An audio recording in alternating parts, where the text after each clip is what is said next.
चलने के बाद, बर्बाद होने के बाद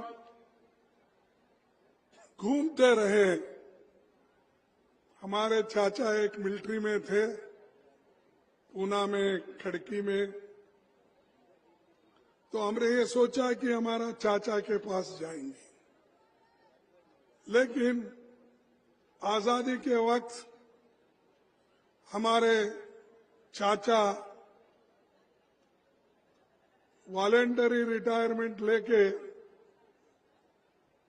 वो गुलबर्गा चले गए। हम दूसरे गाड़ी से पूना पहुंच गए तो वहां वो नहीं थे। तो हम परेशान हो गए। घर नहीं, मां नहीं, बहन नहीं, चाचा नहीं, भाई नहीं, कोई नहीं। इस स्थिति में जाना कहां। हम गुलबर्गा गए। गुलबर्गा में एक टेक्सटाइल मिल थी। तब बहुत दिन के बाद हमारे पिताजी को वहां नौकरी मिली, हम वहां बसे। उस वक्त मैं सिर्फ 7 साल का बच्चा था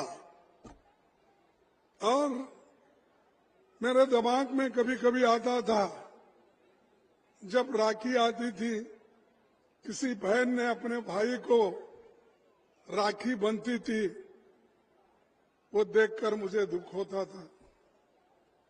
कोई लोग बोलते थे ये मेरा चाचा है, उसका याद आते थी, मेरे को आंखों में पानी आता था। कोई कहते थे कि भाई ये तुम्हारे गांव के लोग आए हैं तुमको मिलने को, लेकिन मैं किसी को पहचानता नहीं था, क्योंकि मैं बचपन में ही गांव छोड़ा था। मेरे घर जल के उस पूरा टुकड़े टुकड़े हो गए थे, वहां जा नहीं सकते थे। तो ऐसा गांव गांव फिर के आखिरी गुलबर्गे में मैं हमारे पिताजी ने बसाया और मिल में नौकरी करते हुए वहां पर मैं पढ़ा। फिर ग्रेजुएट भी बना, वकालत की डिग्री भी लिया। फिर मैंने स्टूडेंट यूनियन में भी काम किया, खुद पे बल पर, और लड़ा। मैं स्टूडेंट यूनियन का लीडर बना। उसके बाद जिस मिल में मेरे पिताजी काम करते थे, उस मिल में मैंने एक यूनियन बनाया और उस यूनियन को मैंने लीडर बन के मैं मेरे बलबूते पे जीता। जिस जगह कम्युनिस्ट बहुत स्ट्रांग थी, सीपीआईएम की यूनियन स्ट्रांग थी, सोशलिस्ट पार्टी की स्ट्रांग थी, कांग्रेस की भी स्ट्रांग थी, लेकिन मैं इंडिपेंडेंट लड़ा। वहां पर यूनियन बना के जीत के आया। सब लोग मेरे पीछे आने शुरू हो गए। उसके बाद में 1969 में जब कांग्रेस पार्टी टूट गई, इंदिरा गांधी जी हमारे गांव आए थे और हमारे गांव आने के बाद उन्होंने सभी यंग लोगों को बुलाया। हम उस वक्त 25 साल के थे।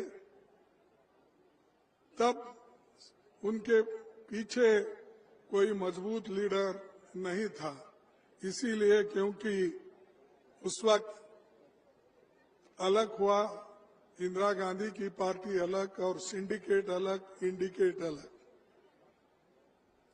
तब आते ही मुझे जब इंदिरा गांधी जी का दर्शन हुआ, तब उन्होंने कहा हमारे वहां के डीसीसी प्रेसिडेंट को, अरे देखो भाई ये बच्चा बहुत एक्टिव दिख रहा है, इसको तुम ब्लॉक कांग्रेस कमेटी का अध्यक्ष बनाओ।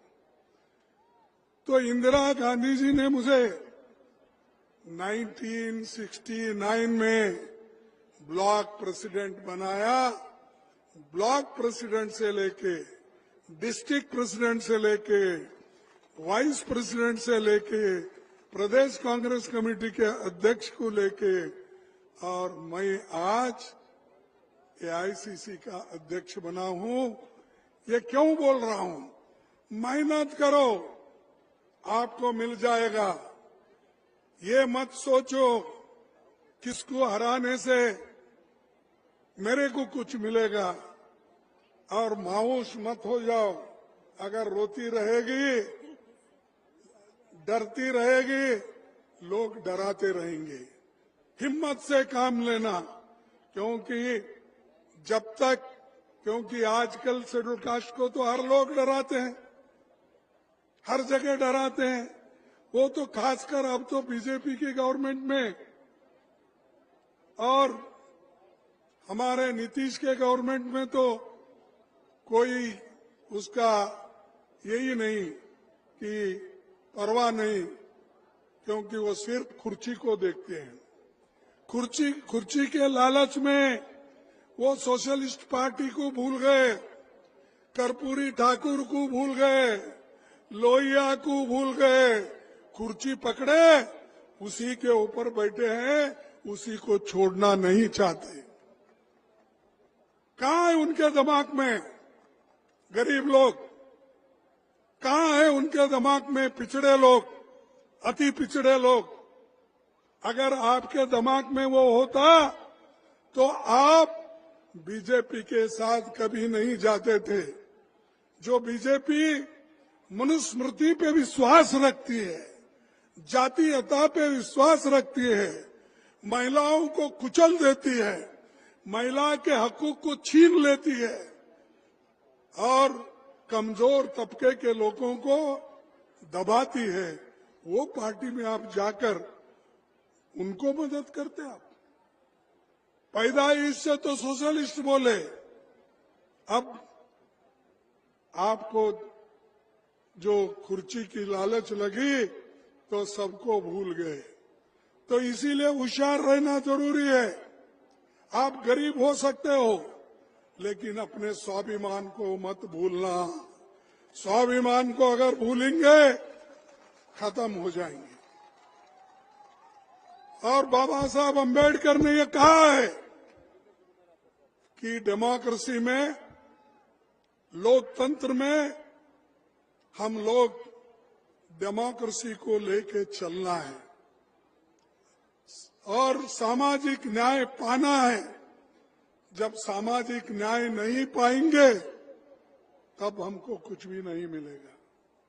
लोग आते हैं, तारीफ करते हैं, चले जाते हैं, लेकिन अपने को देश भी देखना है, समाज भी देखना है और पार्टी भी देखना है और सब मिलके काम करना भी है।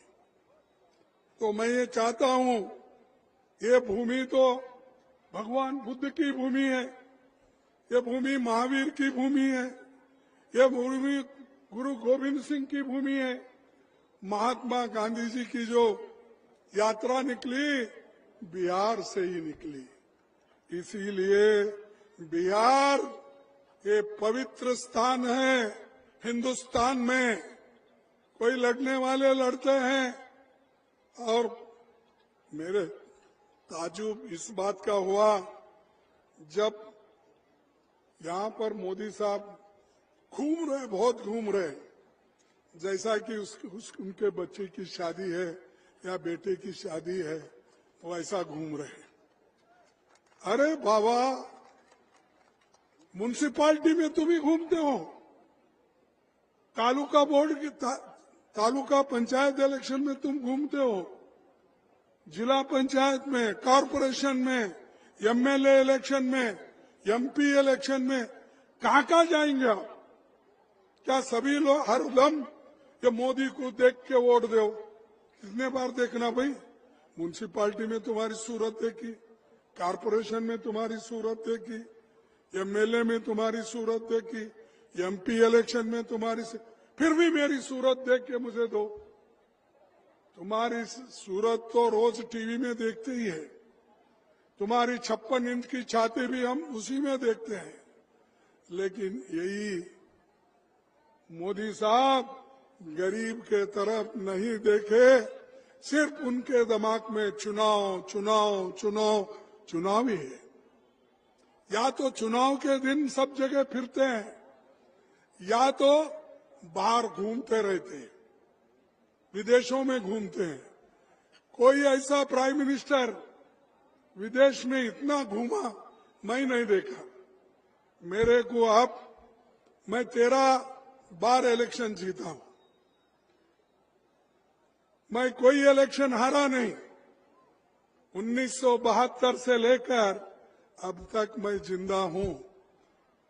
19 में इन्होंने बहुत कुतंत्र किया, खैर सोनिया गांधी जी के आशीर्वाद से फिर मैं उठ के खड़ा हुआ। आज मैं फिर अपोजिशन पार्टी का लीडर राज्यसभा में हूं, कांग्रेस अध्यक्ष राज्यसभा में हूं। क्यों ये बातें बोल रहा हूं? अरे हिम्मत रखना, ये लड़ना है हमको, भागना नहीं है। अगर आप भागेंगे, लोग तो तैयार है आपको भगाने के लिए। लड़ो, लड़ते रहो, और लड़े तो ही आपको कुछ मिलने वाला है। इसीलिए बाबा साहब अम्बेडकर ने कहा, पढ़ो, विद्या हासिल करो,